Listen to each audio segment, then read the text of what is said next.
এখন লক্ষ্মীর ভাণ্ডারের কথা শুনলে সর্বপ্রথমে যেটা মনে পড়ে মুখ্যমন্ত্রী মমতা বন্দ্যোপাধ্যায়ের জনহিতকর প্রকল্প লক্ষ্মীর ভাণ্ডার।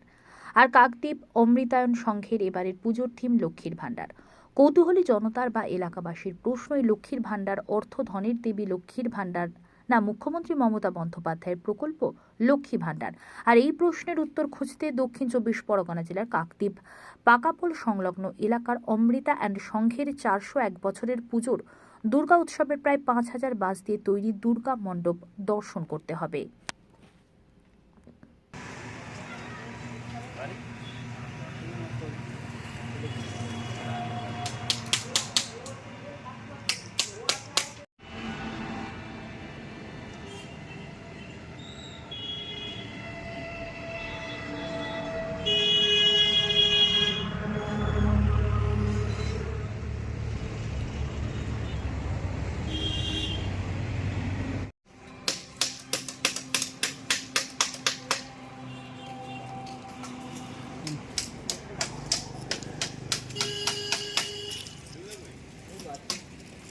বলতে লকডাউনের পরে আমাদের সবারই আর্থিক কন্ডিশনটা খুব খারাপ, এখনও চলছে খারাপ অবস্থা।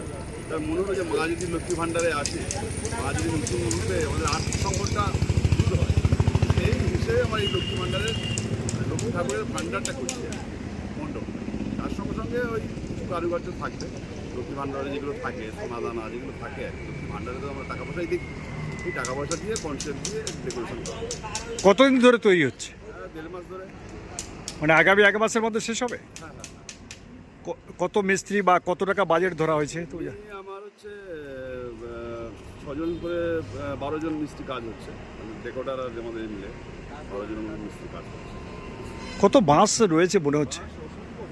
মাসের হিসেব পাওয়া মুশকিল আছে, মোটামুটি বাঁশ অনেক আছে, না দিলে এই গোল শেপটা তো আনা সম্ভব নয়।